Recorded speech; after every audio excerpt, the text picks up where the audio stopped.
Have you ever felt that, despite giving your all in your work, in a relationship, in an idea you defended with your heart, it simply wasn't enough to be seen, to be valued? That kind of frustration doesn't scream.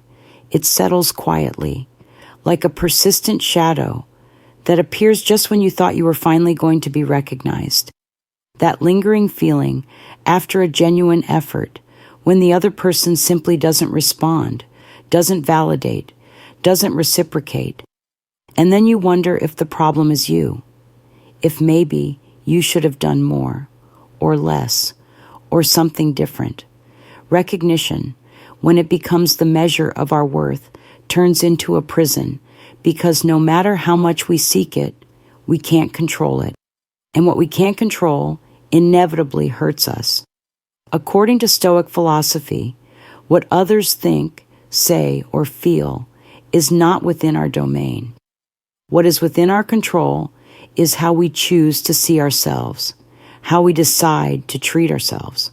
And it's in that space where true emotional freedom begins.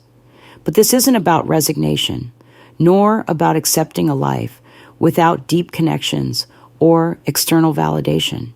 It's about understanding that the root of others' respect starts with self-respect, that it's possible to become a presence others value, not from the urgency of being chosen, but from the solidity of choosing yourself first. This reflection isn't a formula. There are no magic recipes to become a priority in someone's life, but there are clear, humanly applicable principles that, when integrated, completely transform how you relate to the world. They are 18 steps, not as a list to follow blindly, but as a map to review how you position yourself. And they all begin from within. Have you thought about what happens when someone feels they could lose you? Not as an emotional game, but because they sense that you're not tied down, that if you choose to leave, you can, that your presence isn't guaranteed. As uncomfortable as it may sound, that creates value. What isn't certain is cared for more. It's not manipulation. It's human nature.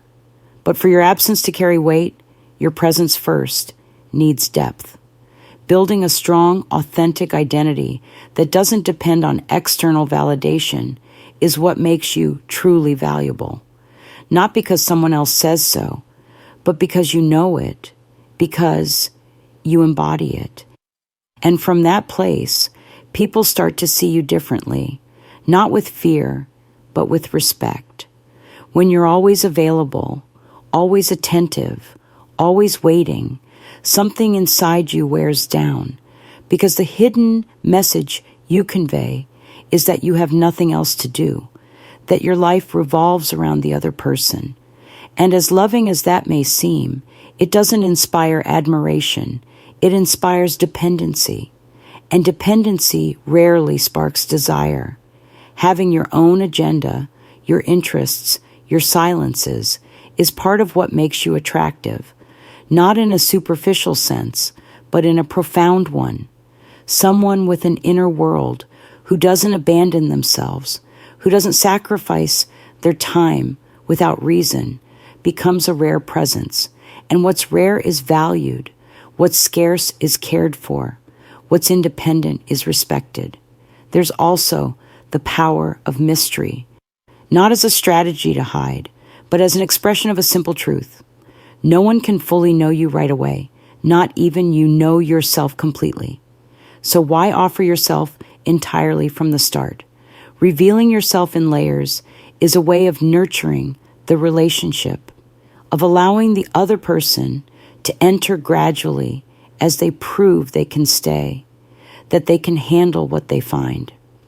There's something deeply human about discovering someone slowly, feeling that each conversation reveals something new, that each encounter has a different nuance. That creates a narrative, emotional tension, genuine interest. Being mysterious isn't about hiding. It's about respecting the depth of who you are. And when it's authentic, it's felt. But here's a key idea we often forget. It's also necessary to allow the other person to invest emotionally in you. It's not about chasing attention or proving you deserve affection. It's about creating space for the other to choose it. When someone invests time, energy, and affection, they start to value the relationship differently because they've put something of themselves into it, and that's not taken for granted. But if you're always the one giving first, insisting, anticipating, you end up preventing that process. Without meaning to, you become the one chasing, and in that dynamic, you lose power. But above all, you lose dignity. The key is balance, knowing how to give but also how to receive, not always being available, but not being inaccessible either, allowing the other to discover you without closing yourself off completely. And in all this, there's an inescapable foundation, prioritizing your own needs, not as a selfish act, but as an affirmation of self-respect. If you don't put yourself first, no one else will. You can't demand a place you don't give yourself. You can't claim attention if you abandon yourself. The way you care for yourself is the standard you teach the world. It's the model others will learn to treat you by. And that's why one of the most powerful decisions you can make is to start living as if you're already enough, as if you don't need to prove anything because you don't. What you need is coherence. And coherence is built when your actions reflect your worth, not your lack. When you choose from the abundance of self-recognition, not from the fear of waiting to be chosen. The big question that opens here is uncomfortable but necessary. How much of what you do today is a desperate attempt to be loved?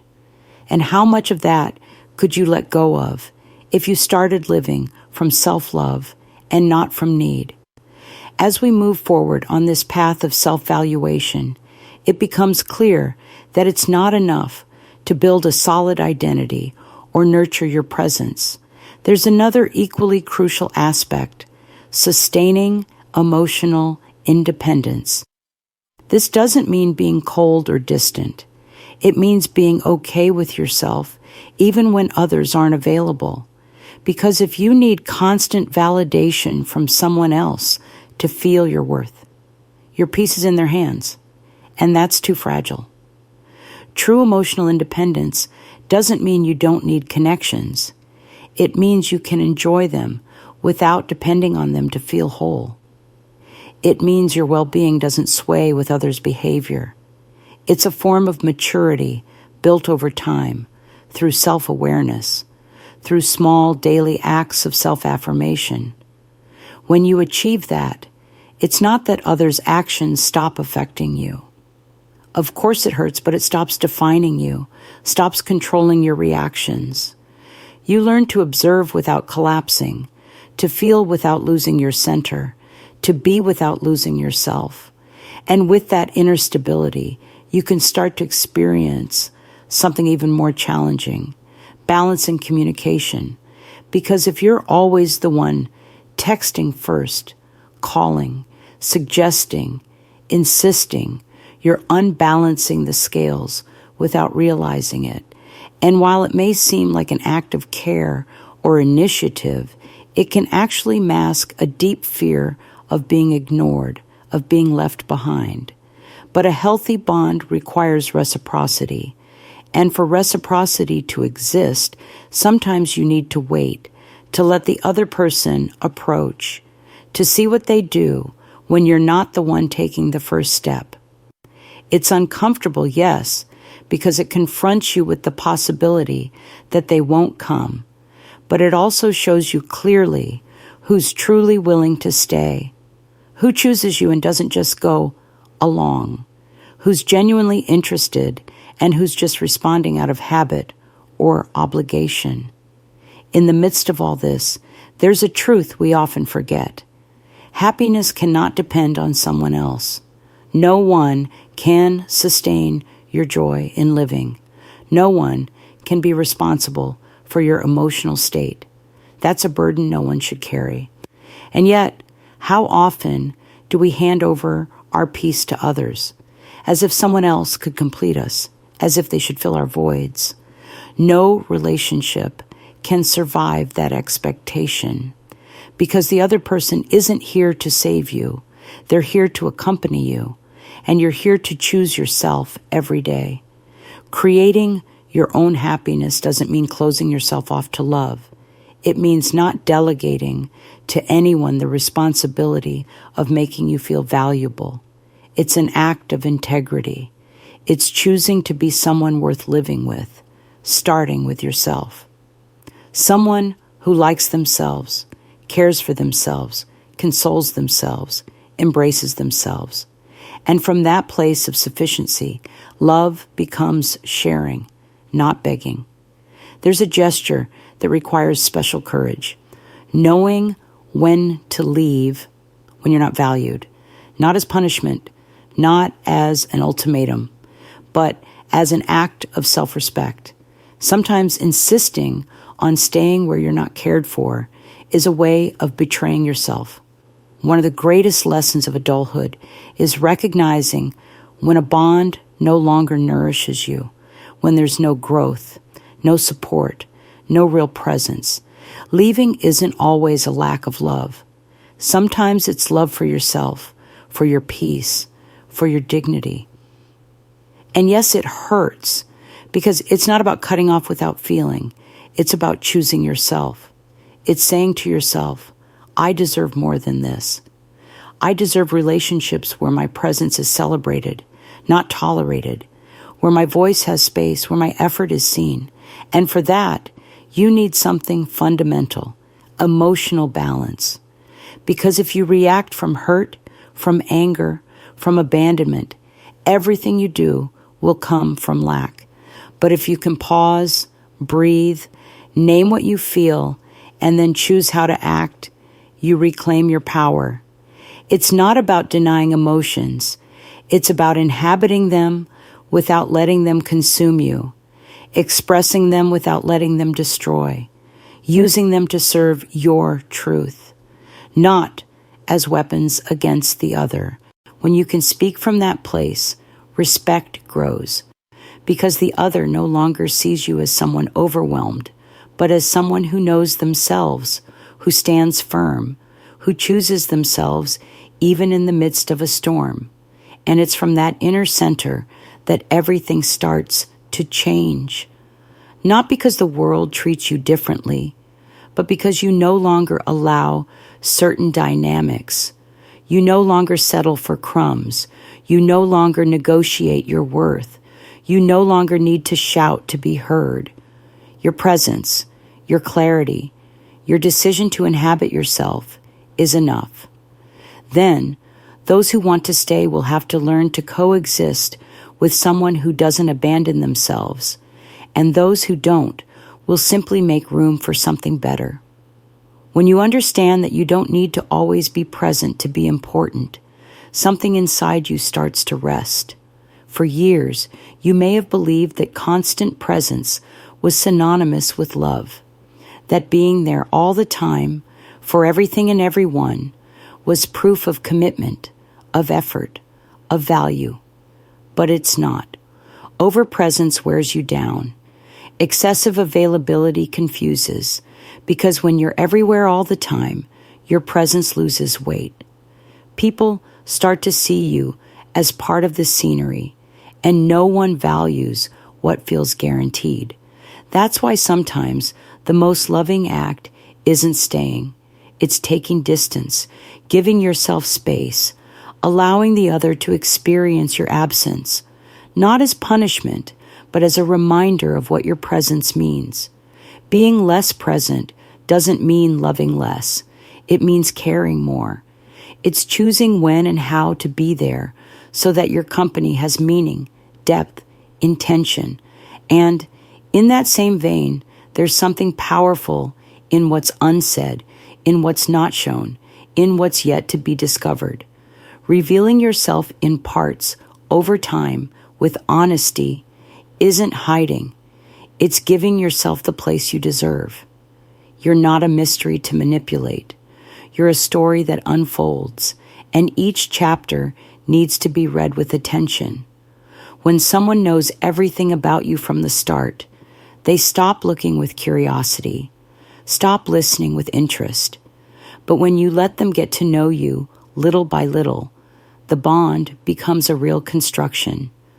The other learns to value you for who you are, not for what you quickly show to please. The urgency to be understood often comes from the fear of not being loved. But when that fear calms, you can afford to let the other approach you genuinely, without haste, without masks, without the need to impress, because you're no longer trying to convince, only to connect.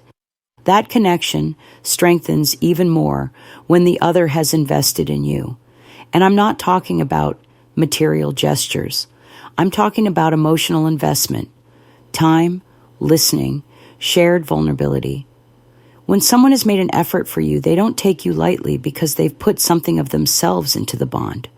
But for that to happen, you also need to leave space, let go of control, not give everything from the start, not solve everything for the other, not fill every silence with words. Sometimes the wisest gesture is simply to be without offering yourself entirely, to let the other approach, propose, care. Because if you're always the one holding, giving, leading, the other gets used to doing nothing, and you end up exhausted, frustrated, feeling alone even in company. But beware, this isn't about playing with distance or creating artificial scarcity. It's about dignity, about allowing relationships to be built in two directions, about understanding that true affection is shown, yes, but it's also received. And part of your value lies in knowing how much space you leave for others to come to you. If you're always there, solving, yielding, offering, the other doesn't find space to approach, doesn't feel the need to seek you, and then the bond becomes unbalanced without anyone noticing at first. But over time, it's felt in the lack of initiative, in subtle indifference, in the feeling of being unimportant. So when many people wonder why they stopped being a priority, the answer often lies in that excessive giving, in that overpresence that ended up dimming their own value. Here's where it becomes essential to learn to prioritize yourself, to choose yourself, not from pride, but from the awareness of what you deserve. No one will treat you better than you treat yourself. And if you don't see yourself, don't expect others to. Your behavior teaches, your boundaries educate, your decisions set the tone for the relationships you build. If you allow little, you'll receive little. If you tolerate neglect, it'll become routine. But if you place yourself at the center of your life, not to exclude others, but to not exclude yourself, then everything starts to fall into place. Those who want to stay will have to do so well, truly, and those who can't will simply drift away. And you'll know it's not about loss, but about filtering. And in that process of choosing yourself, there are moments that hurt, because letting go of expectations, stopping the chase, cutting ties that no longer nourish you is deeply painful. But it's the price of freedom, of an emotional freedom that doesn't depend on anyone else's love, but on your self-love. A love that doesn't negotiate, doesn't kneel, doesn't beg, simply stands firm, because it's learned that being alone isn't the worst scenario. The worst scenario is being poorly accompanied and making that a habit. The greatest act of dignity isn't resisting, it's withdrawing when there's no longer space for you. Not because you don't love, but because you've learned not to stop loving yourself in the attempt to be loved. Sometimes, loving also means knowing how to take distance, not because you want to hurt, but because you understand that staying in certain places means ceasing to be there for yourself. And there's something profoundly brave about recognizing that you no longer fit in a dynamic you used to sustain, that what once felt like love now constricts, that what once gave you security now confuses you. Walking away isn't always an act of breaking. Sometimes it's a movement of return to yourself, to your center, to your clarity. Because some bonds don't break with a slam of the door, but with 1,000 silences, with every time you stop naming what hurts you, with every moment you choose to stay quiet to avoid discomfort, with every instance you adapt to what the other gives, even when it's not enough. And that, too, is leaving little by little, but leaving. The difference lies in whether you choose to do it consciously or let distance impose itself through exhaustion. There's an idea that often unsettles. You shouldn't prioritize those who don't value you. And though it sounds obvious, it's not. Because many times we invest energy, time, affection in people who simply don't have space for us, who don't know how to see us, who don't know how to stay, who don't know how to care. And yet we persist. Why? Because it hurts to accept that we're not as important as we thought, because we believe that if we stop trying, we failed. But it's not failure. It's maturity. Maturity is recognizing that not everyone will give you what you're willing to offer, and that doesn't make you less. It just places you. It puts you back in the position to decide who truly deserves your energy, to whom you're giving time that you should be investing in yourself. This ties into a deep psychological reality. People desire more what they can't easily have. And that's why a bit of distance isn't just healthy, it's necessary. When you're overly available, the other doesn't need to make an effort. There's no emotional tension, no construction. But when you preserve a bit of mystery, when you don't give everything right away, when you allow the other to move towards you, you create a bond based on desire, not need.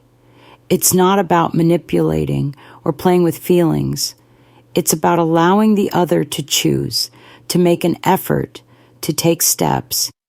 Because if you walk the entire path alone, the other simply settles in, and love that settles grows cold. That's why one of the most honest exercises you can do is to pause your initiative for a while. Stop texting first. Stop suggesting. Stop solving. Observe what the other does when you don't move the energy. Who misses you? Who notices? Who approaches by choice, not habit? It's a way to filter, to recognize which bonds are reciprocal and which aren't, to understand if you're truly valued or just functional. Because being needed isn't the same as being loved, and you deserve bonds that choose your presence, not tolerate it. That requires an emotional strength not everyone is willing to cultivate, because it means letting go of control, stopping the attempt to manage others' behavior, trusting that those who are meant to stay will, and those who aren't will free up space. But to reach that point, you need to return to yourself, to your center, to remind yourself that you're not here to convince anyone, that your worth isn't in others' hands, that you're already enough, and that authenticity is your greatest power. Because in the end, only what's authentic endures. Only what's real holds. And if you realize that a bond doesn't nourish you, that you're alone in the effort, that you're losing yourself trying to fit in, then it's time to pause. Not a pause to see if the other reacts, but a pause to listen to yourself, to ask if this version of you that you're offering is the one you want to keep being, if it represents you, if it honors you. Because many times what hurts most isn't the other. It's the distance between who you are and who you become out of fear of losing them. And that distance comes at a high cost: anxiety, insomnia, that emptiness that lingers even when you're not alone. Walking away in those cases is an act of integrity. It's saying, this is where I stop, not because I don't love you, but because I've learned to love myself too. Not because I don't need you, but because I've chosen not to depend on anyone to be at peace. The respect you deserve isn't demanded. It's reflected in how you live, in how you position yourself, in what you tolerate, and what you're no longer willing to allow. And when that respect comes from you, others have no choice but to see it. And if they don't, it's not your task to force them. It's your task to move forward. There's a point in this journey where many people pause, hesitate, backtrack. It's when they start to feel the discomfort of change, because choosing yourself, setting boundaries, upholding your worth doesn't always feel good at first. In fact, it often feels like a loss, as if by stopping the effort, you're also giving up on something you deeply wanted. And in a way, you are. You're letting go of the illusion that love can be built solely on your effort. You're letting go of the dream that if you do enough, the other will change. You're letting go of the role of savior, of people pleaser, of being indispensable. But in that letting go, something more valuable is born: your dignity. The kind that doesn't impose itself, but is noticed. The kind that doesn't shout, but transforms. It's curious how sometimes we're the ones who sabotage our own worth. We do it when we prioritize those who treat us as an option, when we justify absences with excuses, when we minimize what we feel to avoid discomfort, when we accept crumbs, hoping that one day the other will decide to give us the whole loaf. But the truth is, no one will give you more than you're willing to accept. And if you tolerate little, you'll receive little. Not because you don't deserve more, but because you don't demand it with your presence. And demanding isn't asking, isn't begging. It's inhabiting yourself in such a way that those who aren't willing to meet you at that level simply don't fit. In this process, it's also natural to feel fear. Fear of being alone, of being misunderstood, of seeming cold, distant, selfish. But there's a big difference between setting boundaries and closing your heart. Boundaries protect what you love. Walls, on the other hand, isolate. And when a boundary comes from self-love, it doesn't become a barrier. It becomes a filter, one that lets in only those willing to respect you, to listen to you, to share with you from a place of maturity. And though it may reduce the number of connections, it deeply increases their quality. Because when you stop prioritizing those who don't value you, you open space for relationships where you don't need to explain yourself all the time, where you're not in defensive mode, where you don't feel alone even when accompanied. There's a psychological principle that repeats in many studies on human behavior. What's scarce, selective, what requires effort, tends to be valued more. It's not about playing with that superficially, but about understanding that what isn't easily offered invites the other to commit. When someone feels they have to move towards you, that your presence isn't guaranteed, they start to see the bond as something important, something they could lose if they don't care for it. And that, far from being manipulation, is an emotional reminder. Valuable things are protected, and you are one of them. But to reach that place, you need to pause sincerely and ask yourself, am I acting from my worth or from my fear? Because if your decisions come from the fear of losing, you're probably giving too much. But if they come from a deep recognition of what you deserve, you're on the path to building authentic, reciprocal, healthy bonds. That means sometimes stopping the initiative, stopping being so available, stopping filling empty spaces. It means waiting, observing, feeling, and seeing what happens when you're no longer the one holding everything together. Maybe you'll discover that the other can hold too, or maybe you'll confirm that you were the only one there. Whatever the answer, it'll be a truth that sets you free. And in that space, where you no longer need to force, the most important thing emerges, your authenticity, that ability to be yourself without asking permission, to show yourself without pretense, to say what you feel without fear of rejection, because you understand that those who leave because of your truth were never truly there, and those who stay do so because they can coexist with your essence, with your story, with your light and your shadows. And then you finally relate from freedom, from choice, from the confidence that who you are is enough, without exaggerating, without hiding, without compensating, just being. As you move along this path, you notice that many dynamics that once seemed normal now make you uncomfortable. And that doesn't mean you've become demanding, difficult, or closed off. It means you've started listening to yourself, that you now realize how much time you spent living for others, maintaining bonds that didn't give back what you gave. And that awakening hurts because it forces you to look back and recognize the moments you abandon yourself when you prioritize the other to the point of becoming invisible to yourself.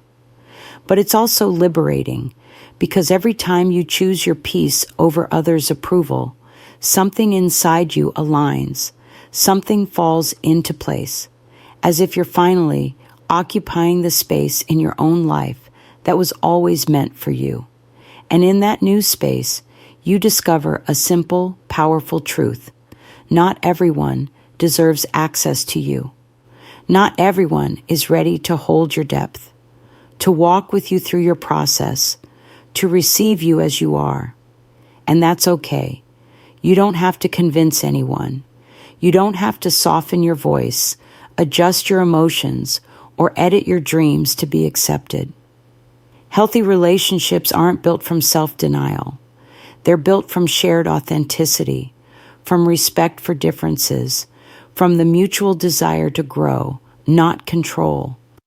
That leads us to an idea that may be uncomfortable but necessary. Some people simply won't value you, no matter how much you try. And the sooner you accept that, the less energy you'll waste trying to prove your worth. Because your worth isn't proven. It's inhabited, defended, honored. If you have to explain it over and over, you're probably in the wrong place. People who see your value don't need convincing. They recognize it in how you carry yourself, in your language, in your coherence. That's why it's so important not to keep insisting where you've already been clear, not to beg where you've already spoken from the soul, not to stay where there's only silence or indifference. What often holds us back is the idea that leaving means failure, as if withdrawing were defeat. But it's not. Withdrawing in time is an act of clarity, of protecting your emotional health, of choosing the kind of relationships you want to sustain. And yes, it hurts, because part of the grief is saying goodbye to what could have been, to the expectation, to the plan. But it's also a way of clearing the ground, of making space for what's new, for what truly resonates with you, for what doesn't demand you disguise yourself. In that sense, the real challenge isn't walking away from those who don't value you.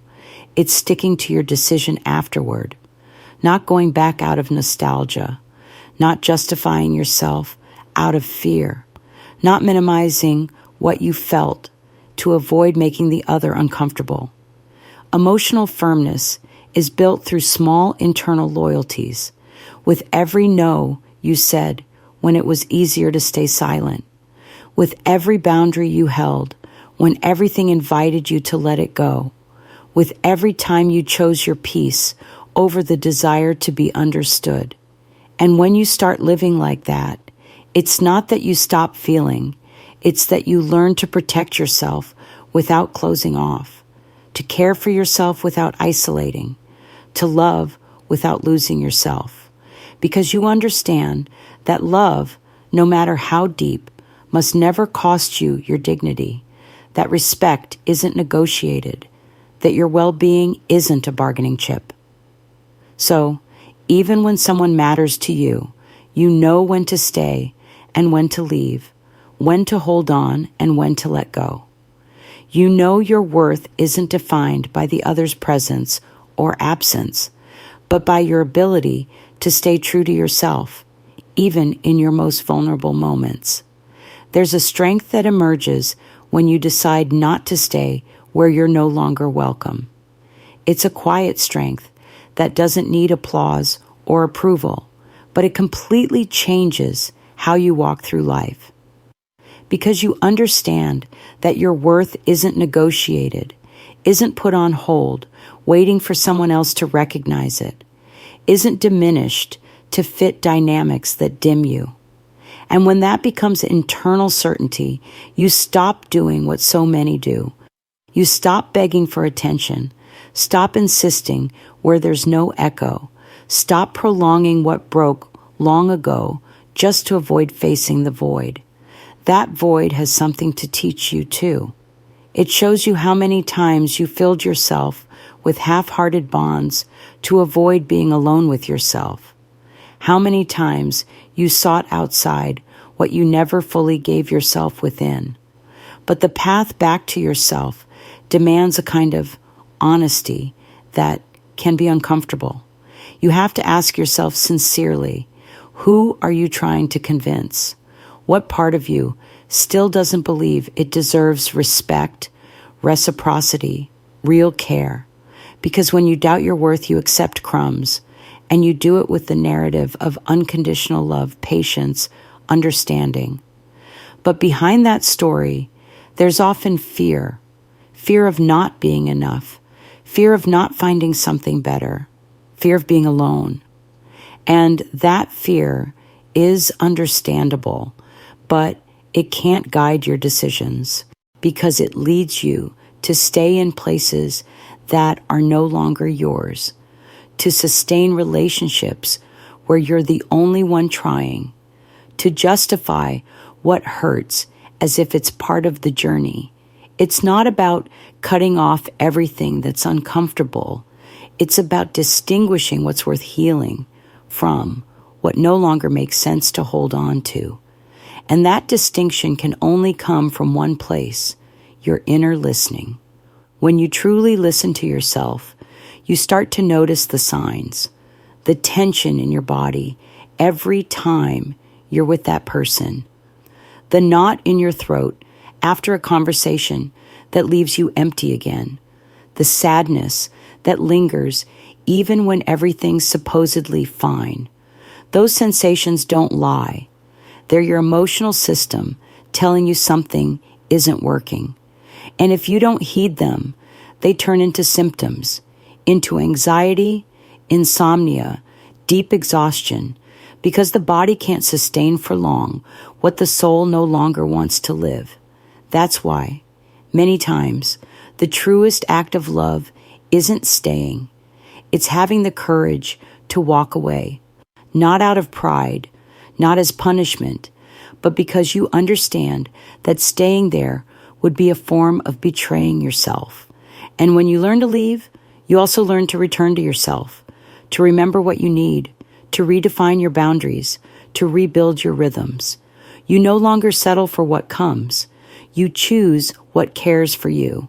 And that changes everything because you no longer act from the urgency of being loved, but from the clarity that your self-love is the foundation of everything else. You no longer fear discomfort for saying what you feel. You don't avoid conflict when it's necessary to set boundaries. You don't soften your words to avoid losing the other, because you've understood that those who leave because of your truth were never fully there. And it's at that exact point that life starts treating you differently, not because the world changes, but because you've changed, because you choose differently now, because you no longer negotiate with what harms you, because you've become capable of waiting, of trusting that what you deserve won't demand you lose yourself to attain it. That healthy relationships aren't those without conflict, but those where you can be yourself without feeling it puts everything at risk, where your emotions aren't a burden, but an invitation, where your presence isn't tolerated, but celebrated,